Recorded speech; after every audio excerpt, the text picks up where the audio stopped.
So as you guys remember from the last cycle, we kept hearing the term institutions are here, institutions are looking at Bitcoin.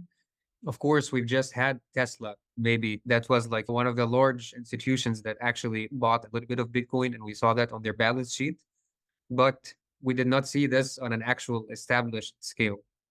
Of course, this is completely different this time because finally, after almost a year of delays, or actually longer than that, with the Bitcoin spot ETFs, they're now approved.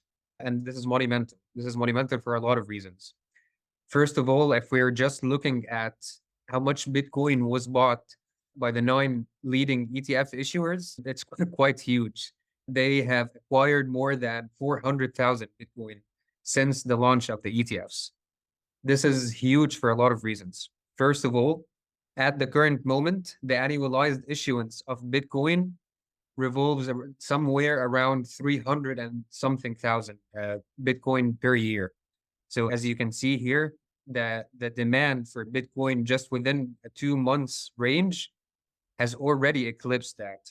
But then it even paints a more bullish picture because after the next halving, which is again in 2 3 weeks, this post issuance is going to be somewhere around 160,000 Bitcoin throughout the year.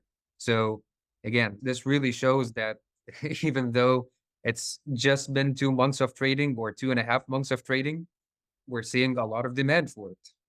But also for another reason. So far, the people that were the high net worth individuals and investors who have bought into Bitcoin, they're not part, for instance, of the RIAs, the registered investment advisors. These would be the kind of financial advisors who wouldn't really give the green light to trade in a newly traded asset unless they have done their due diligence. And this usually roams around 90 days. So we really haven't seen how this is still going to play out.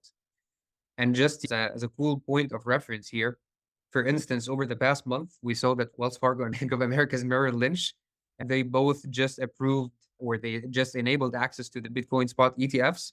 Then we heard some rumors reported by some of the news publications that Morgan Stanley was evaluating adding Bitcoins to its brokerage platform.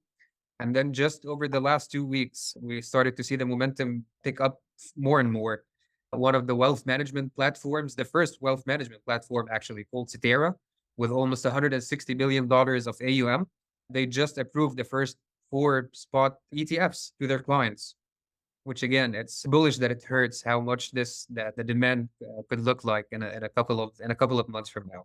And even Japan's government pension fund, the pension fund that holds $1.6 trillion worth of assets, they haven't dabbled yet, but they're actively exploring if this would fit in within their 60-40 portfolio, even if at a modest 1% allocation.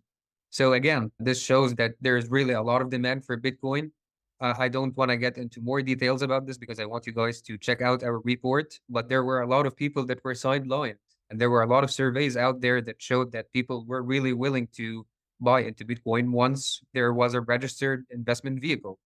So we are here at this moment and we're looking forward to how this is going to play out. Just maybe as a last cool point, the demand acquired through the ETFs so far, we've reached almost $60 billion. That covers all the 10 spot ETF issuers. So if we look at that, we've acquired almost 60% of gold's ETF AUM, again, in less than 2 months, which is a really bullish thing to see and a very reassuring thing to see about the demand.